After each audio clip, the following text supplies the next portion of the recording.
আমার প্রিয় বন্ধুরা, আজ আমরা পরম পুরুষ শ্রীরামকৃষ্ণের মুখনিসৃত অমৃত বাণী ও কথা পাঠ করব। যদি আপনাদের ভালো লাগে তবে একটা লাইক, কমেন্ট ও সাবস্ক্রাইব করে পাশে থাকবেন। দয়াল ঠাকুর শ্রী রামকৃষ্ণদেব দক্ষিণেশ্বরের ঘরে বসে ভক্তদের সঙ্গে আনন্দ সহকারে গল্প করছেন। একজন ব্রাহ্ম ভক্ত ঠাকুরকে জিজ্ঞাসা করলেন, ঈশ্বর সাকার না নিরাকার? এই শুনে ঠাকুর বললেন, তার ইতি করা যায় না। তিনি নিরাকার, আবার সাকার। ভক্তের জন্যে তিনি সাকার। যারা জ্ঞানী, অর্থাৎ জগৎকে যাদের স্বপ্নবৎ মনে হয়েছে, তাদের পক্ষে তিনি নিরাকার। ভক্ত জানে আমি একটা জিনিস, জগৎ একটা জিনিস, তাই ভক্তের কাছে ঈশ্বর ব্যক্তি হয়ে দেখা দেন। জ্ঞানী যেমন বেদান্তবাদী, কেবল নেতি নেতি বিচার করে। বিচার করে জ্ঞানীর বোধ হয় যে আমি মিথ্যা, জগৎও মিথ্যা, স্বপ্নবৎ। জ্ঞানী ব্রহ্মকে বোধ করে, তিনি যে কি মুখে বলতে পারে না। কীরকম জানো? যেন সচ্চিদানন্দ সমুদ্র, কুল কিনারা নাই। ভক্তিহীনে স্থানে স্থানে জল বরফ হয়ে যায়, বরফ আকারে জমাট বাঁধে। অর্থাৎ ভক্তের কাছে তিনি ব্যক্তভাবে কখনো কখনো সাকার রূপ ধরে থাকেন। জ্ঞান সূর্য উঠলে সে বরফ গলে যায়, তখন আর ঈশ্বরকে ব্যক্তি বলে বোধ হয় না, তার রূপও দর্শন হয় না। কি তিনি মুখে বলা যায় না। কে বলবে? যিনি বলবেন তিনিই নাই। তার আমি আর খুঁজে পান না। বিচার করতে করতে আমি আর কিছুই থাকে না। পেঁয়াজের প্রথমে লাল খোসা তুমি ছাড়ালে, তারপর সাদা খোসা, এইরূপ বরাবর ছাড়াতে ছাড়াতে ভেতরে কিছুই খুঁজে পাওয়া যায় না। যেখানে নিজের আমি খুঁজে পাওয়া যায় না, আর খুঁজবেই বা কে? সেখানে ব্রহ্মের স্বরূপ বোধ কী রূপে হয়, কে বলবে? একটি নুনের পুতুল সমুদ্র মাপতে গেছিল। সমুদ্রে যাই নেমেছে অমনি গলে গেল। তখন খবর কে দেবে? পূর্ণ জ্ঞানের লক্ষণ। পূর্ণ জ্ঞান হলে মানুষ চুপ হয়ে যায়। তখন আমি রূপ নুনের পুতুল সচ্চিদানন্দ রূপ সাগরে গলে এক হয়ে যায়, আর একটুও ভেদবুদ্ধি থাকে না। বিচার করা যতক্ষণ না শেষ হয়, লোকে ফরফর করে তর্ক করে, শেষ হলে চুপ হয়ে যায়।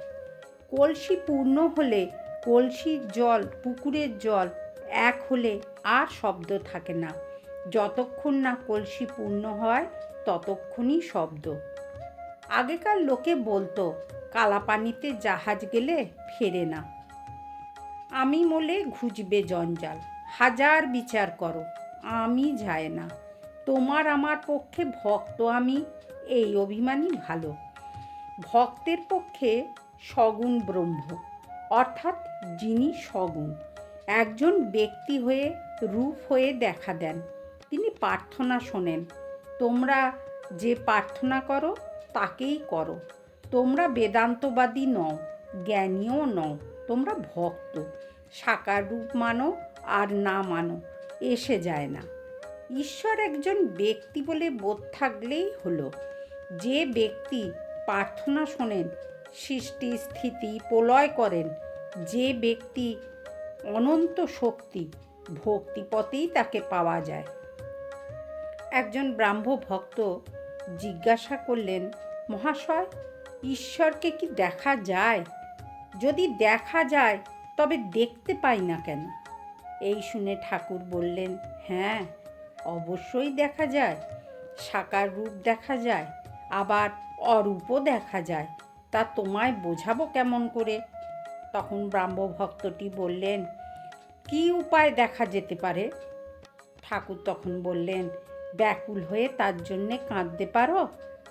লোকে ছেলের জন্য, স্ত্রীর জন্য, টাকার জন্য এক ঘটি কাঁদে, কিন্তু ঈশ্বরের জন্যে কে কাঁদছে?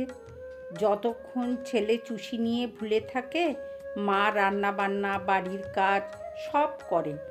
ছেলের যখন চুষি আর ভালো লাগে না, চুষি ফেলে চিৎকার করে কাঁদে, তখন মা ভাতের হাঁড়ি নামিয়ে দূর দূর করে এসে ছেলেকে কোলে লয়। তখন ব্রাহ্মভক্তটি বললেন, মহাশয়, ঈশ্বরের স্বরূপ নিয়ে এত নানা মত কেন? কেউ বলে সাকার, কেউ বলে নিরাকার, আবার সাকারবাদীদের নিকট নানা রূপের কথা শুনতে পাই। এত গণ্ডগোল কেন? ঠাকুর তখন বললেন, যে ভক্ত যে রূপে দেখে সে সেই রূপ মনে করে, বাস্তবিকই কোনো গণ্ডগোল নাই। তাকে কোনো রকমে যদি একবার লাভ করতে পারা যায় তাহলে তিনি সব বুঝিয়ে দেন। সে পাড়াতেই গেলে না সব খবর পাবে কেমন করে? একটা গল্প বলি, শোনো। একজন বাহ্যে গেছিল। সে দেখলে গাছের উপর একটা জানোয়ার রয়েছে। সে এসে আর একজনকে বললে, দেখো, অমুক গাছে একটা সুন্দর লাল রঙের জানোয়ার দেখে এলাম। লোকটি উত্তর করলে, আমি যখন বাহ্যে গেছিলাম আমিও দেখেছি। তা সে লাল রং হতে যাবে কেন? সে তো সবুজ রং। আরও একজন বললে, না না, আমি দেখেছি, সেটা হলদে। এই রূপে আরও কেউ কেউ বললে যে না, জর্দা, বেগুনি, নীল ইত্যাদি। শেষে ঝগড়া। তখন তারা গাছতলায় গিয়ে দেখে একজন লোক বসে আছে। তাকে জিজ্ঞেস করাতে সে বললে, আমি এই গাছতলাতেই থাকি, আমি সেই জানোয়ারটাকে বেশ জানি। তোমরা যা যা বলছো সব সত্য। সে কখনো লাল, কখনো সবুজ, কখনো হলদে, কখনো নীল, আরও সব কত কি হয়, বহুরূপী। আবার কখনো দেখি কোনো রঙই নাই, কখনো সগুণ, কখনো নির্গুণ।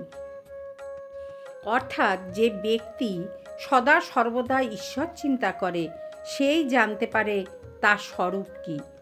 সে ব্যক্তিই জানে যে তিনি নানা রূপে দেখা দেন, নানাভাবে দেখা দেন।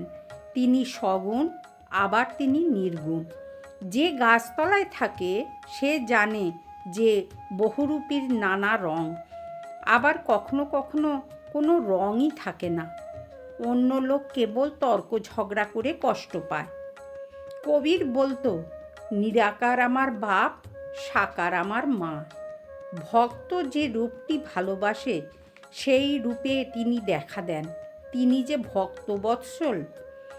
পুরাণে আছে, বীরভক্ত হনুমানের জন্যে তিনি রামরূপ ধরেছিলেন। বেদান্ত বিচারের কাছে রূপটুপ উড়ে যায়। সে বিচারের শেষ সিদ্ধান্ত এই যে ব্রহ্ম সত্য আর নামরূপযুক্ত জগৎ মিথ্যা। যতক্ষণ আমি ভক্ত এই অভিমান থাকে ততক্ষণই ঈশ্বরের রূপ দর্শন আর ঈশ্বরকে ব্যক্তি বলে বোধ সম্ভব হয়। বিচারের চক্ষে দেখলে ভক্তের আমি অভিমান ভক্তকে একটু দূরে রেখেছে। কালীরূপ কি শ্যামারূপ 14 পোয়া কেন? দূরে বলে সূর্য ছোট দেখায়। কাছে যাও, তখন এত বৃহৎ দেখাবে যে ধারণা করতে পারবে না। আবার কালীরূপ কি শ্যামারূপ শ্যামবর্ণ কেন? সেও দূরে বলে। যেমন দিঘির জল দূরে থেকে সবুজ, নীল বা কালো বর্ণ দেখায়। কাছে গিয়ে হাতে করে জল তুলে দেখো, কোনো রঙই নাই। আকাশ দূরে দেখলে নীলবর্ণ, কাছে দেখো কোনো রঙই নাই। তাই বলছি, বেদান্ত দর্শনের বিচারে ব্রহ্ম নির্গুণ। তার কি স্বরূপ তা মুখে বলা যায় না। কিন্তু যতক্ষণ তুমি নিজে সত্য ততক্ষণ জগৎও সত্য। ঈশ্বরের নানা রূপও সত্য। ঈশ্বরকেও ব্যক্তিবোধ সত্য। ভক্তিপথ তোমাদের পথ, এ খুব ভালো সহজ পথ। অনন্ত ঈশ্বরকে কি জানা যায়? আর তাকে জানবারই বা কি দরকার? এই দুর্লভ মানুষ জন্ম পেয়ে আমার দরকার তার পাদপদ্মে যেন ভক্তি হয়। যদি আমার এক ঘটি জলে তৃষ্ণা যায়, পুকুরে কত জল আছে এ মাপবার আমার কি দরকার? আমি 8 বোতল মদে মাতাল হয়ে যাই। সুরির দোকানে কত মন মদ আছে এ হিসাবে আমার কি দরকার? অনন্তকে জানার দরকারই বা কী? বন্ধুরা, আজ এই পর্যন্ত। আবার আমরা আগামীকাল পড়ব।